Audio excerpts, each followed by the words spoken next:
کیا ایک انسان جو کہ سویا ہوا ہو اور آزادی کا خواب دیکھ رہا ہو تو کیا اسے جگانا چاہیے یا نہیں جگانا چاہیے؟ تو خلیل جبران نے بڑے تاریخی الفاظ کے اور اس نے کہا کہ جو انسان سوئے ہوئے خواب دیکھے اسے لازمی طور پر جو ہے وہ جگانا چاہیے، کیونکہ خواب وہ نہیں جو کہ آپ نیند میں دیکھتے ہیں، خواب وہ ہے جو کہ آپ کو سونے نہیں دیتے۔ تو میری ان تمام حضرات سے جو کہ ایک متوسط بیک گراؤنڈ سے ہیں اور یہ اپنی زندگی میں سمجھتے ہیں کہ وہ چینج لانا چاہتے ہیں، تو چینج کے ملٹیپل میکانزمس ہیں، لیکن ایک میکانزم چینج کا جو ہے وہ CSS بھی ہے۔ تو اگر تو آپ کا یہ ایم ہے تو آپ نے سب سے پہلے یہ ذہن میں رکھنا ہے کہ اپنے خوابوں کے لیے آپ نے جاگنا ہے۔ You would have to burn your midnight oil in order to translate your dreams into realities. One. Second یہ کہ اس کے لیے آپ نے ہمیشہ دیکھنا ہے کہ آپ کی personal commitment to the cause and dedication to the work وہ کتنی ہے، کیونکہ اگر آپ اس فلسفے کے ساتھ بیٹھیں گے کہ آپ سارا دن لائبریری میں بیٹھیں لیکن اور آپ کے سامنے کتاب بھی کھلی ہو لیکن آپ کی اپروچ یہ ہو کہ look busy, do nothing، تو اس طرح کی پڑھائی کا کوئی فائدہ نہیں۔ میں کہنا یہ چاہ رہا ہوں کہ آپ جو بھی کریں وہ اپنی ذات کے لیے کریں کہ یار مجھے کوئی دیکھے یا نہ دیکھے، میں اپنے آپ کو تو خود دیکھ رہا ہوں نا، اور مجھے اپنے کام کے ساتھ جو ہے وہ کمٹمنٹ کرنی چاہیے۔ کسی اور کو میرے اوپر واچ ڈاگ نہیں ہونا چاہیے کہ وہ دیکھے کہ بھئی تم نے آج 6 گھنٹے پڑھائے یا 10 گھنٹے پڑھائے۔ آپ نہ پڑھیں یہ بھی ٹھیک ہے اور آپ 10 گھنٹے پڑھیں یہ بھی ٹھیک ہے، پوائنٹ یہ کہ آپ اپنی پرسنل کمٹمنٹ کے ساتھ کام کریں۔ تیسری بات یہ میں آپ سے کہوں گا کہ موٹیویشن ہمیشہ زندگی میں رکھیں، اور موٹیویشن یہ ہوتی ہے کہ آپ کوئی نہ کوئی مقصد پالیں، جس طرح سے میں نے کہا نا کہ آپ کو ایک خواب پالنا چاہیے، آپ ایک زندگی میں مقصد بھی پالیں۔ اور وہ مقصد کیا ہونا چاہیے؟ مقصد کیا یہ ہونا چاہیے کہ آپ اگر غریب پیدا ہوئے ہیں تو اس میں آپ کی غلطی نہیں، لیکن آپ اگر غریب مر جاتے ہیں تو یہ آپ کی بڑی غلطی ہے۔ اور آپ نے صرف اپنی ذات کو تبدیل نہیں کرنا بلکہ آپ کا جو سروس کا اسکوپ ہے وہ یہ کہ آپ نے نیبرہڈ میں، اپنے ولیج میں اور جو گراس روٹ لیول پہ جتنا آپ کام کر سکتے ہیں وہ آپ نے کرنا ہوگا۔ جب آپ نے یہ مقصد بنا لیا ہوتا ہے نا تو خدا کی طرف سے اب مدد آنا شروع ہو جاتی ہے۔ جب آپ یہ مقصد اتنے بڑے پالتے ہیں تو آپ کی حالت ان 313 اصحاب کی ہوتی ہے جن کے سامنے 1000 کا لشکر کھڑا ہوتا ہے، لیکن یہ حوصلے ہی ہوتے ہیں جو کہ انسان کو چٹانوں کی طرح مضبوط کرتے ہیں، اور یوں پھر خدا کی جب مدد آتی ہے تو پھر 313 ہی ہوتے ہیں جو کہ 1000 کے اوپر حاوی ہو جاتے ہیں۔ اور یوں آپ ایک متوسط طبقے سے ہو کر بھی آپ ان تمام تر لوگوں کو بیٹ کرتے ہیں جو کہ آکسفورڈ، کیمبرج ان اداروں سے پڑھے جن کے نام لینے سے منہ ٹیڑھا کرنا پڑتا ہے۔ تو یہ ایک موٹیویشن آپ نے ضرور پالنی۔ آخری بات جو کہ میں آپ کو کہوں وہ یہ ہے کہ آپ نے ہمیشہ اپنی سیلف ریسپیکٹ کو بالکل اس کو پلے سے باندھنا ہے۔ سیلف ریسپیکٹ جو ہے وہ آپ نے کبھی بھی کمپرومائز نہیں کرنی، آپ نے ایک سیلف ریسپیکٹ ایٹیٹیوڈ کے ساتھ تیاری کرنی ہے، اور آپ دیکھیں گے انشاءاللہ کہ آپ کے لیے راہیں آسان ہو جائیں گی۔ پڑھنا آپ نے ہے، اس کے بغیر کام نہیں ہوگا، اور آپ نے ایک مقصد بامقصد زندگی کو سامنے ضرور رکھنا ہے۔ صحیح، آپ کی اس پوری جرنی سے اور آپ کی جو دی ہوئی ایڈوائزز ہیں ان سے جو بھی ایسپرنٹ سن رہے ہیں ان کے لیے جو پوائنٹس ہیں، ایک تو آپ نے ڈیڈیکیشن جو ہے فل رکھنی ہے، CSS کرنی ہے، بہانے نہیں کرنے، آپ کا گول کلیئر ہو، خواب دیکھنے ہیں، خواب دیکھے بغیر، اور خواب بھی جاگ کے دیکھنے ہیں، سو کے دیکھنے والے خواب کام کے نہیں ہیں۔ سو مجھے امید ہے شریف بھائی آپ کی جرنی سے بہت زیادہ موٹیویشن مل رہی ہوگی لوگوں کو۔ آخری جو ہے بات وہ میں چاہ رہا تھا کہ آپ نے جب CSS کوالیفائی کر لیا، آپ کی پاکستان میں اوور ہال پوزیشن بنی اور آپ سندھ میں بھی ایک پوزیشن پہ آئے، تو آپ کے گھر والوں کا، دوستوں کا، آپ کے جو ہے محلے کا، ان کا کیا ریئیکشن تھا؟ کس طرح سے سیلیبریشن کی انہوں نے؟ جب میرا CSS کا رزلٹ آیا تو یہ کوئی 5 بجے نا شام کو رزلٹ اناؤنس ہوا، اور میں تب راستے میں ہی تھا اور میں اپنے گاؤں جا رہا تھا۔ تو جیسے ہی مجھے رزلٹ پتا چلا تو پہلے تو میری اپنی آنکھوں سے آنسو آ گئے کہ خدا جب چاہے تو کب کہاں سے کسی انسان کو کس درجے پر پہنچا دیتا ہے۔ تو یہ خدا کی عطا ہے جس کا ہم پوری زندگی جتنا بھی کام کریں اس کا ہم کوئی بدلہ نہیں چکا سکتے۔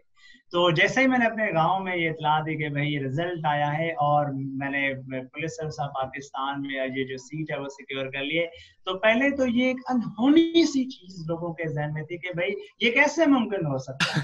کہ ایک انڈیویجول جو کہ شروع سے کہتا تھا کہ بھائی بڑے خواب دیکھنے چاہیے اور ان خوابوں کی تکمیل کے لیے دن رات محنت کرنی چاہیے، اور وہ رزلٹ کے بعد اب یہ بات کرا، تو ایک تو ریئیکشن بڑا یہ تھا کہ بھائی یہ ممکن کیسے ہو سکتا ہے. لیکن چونکہ سب لوگوں نے وہاں پہ میری اسٹرگل دیکھی تھی تو انہوں نے کہا کہ اگر شریف یہ کہہ رہا ہے تو اس بات کے اوپر ہم حلفاً کہتے ہیں کہ شریف اس میں پاس ہو گیا ہے. تو پورا گاؤں 1 کلومیٹر باہر اپنے گاؤں سے مجھے ریسیو کرنے آیا، ڈھول شول بھنگڑے شنگڑے ڈالے سب لوگوں نے، اور پھر مجھے اپنے گھر تک جو ہے وہ پورا گاؤں جو ہے وہ اسکارٹ کرتا لیتا گیا، اور سب کے چہرے پر وہ خوشی تھی جو کہ میں سمجھتا ہوں کہ جیسے کسی انسان کے اوپر کوئی سال سے جیسے کوئی ظلم ہوا اور اپنی زندگی میں وہ دل سے کبھی مسکرایا نہ ہو، اور اچانک اس کی زندگی میں بہاریں آ جائے اور وہ مسکرانا شروع کر لے. میں نے لوگوں کے چہروں پر یہ تاثرات دیکھے، اور جب میں نے یہ تاثرات دیکھے تو آپ یقین کیجئے مجھے ایسا محسوس ہوا کہ جتنی میں کہتا ہوں کہ 24 سال ہم نے اسٹرگل کی اس گول کو اچیو کرنے کے لیے، وہ اس ایک لمحے کے برابر بھی نہیں ہے جو کہ لمحہ لوگوں کی خوشی کے لوگوں کے چہروں کے اوپر جو خوشی کے تاثر میں مجھے نظر آیا. تو یہ ریئیکشن تھا،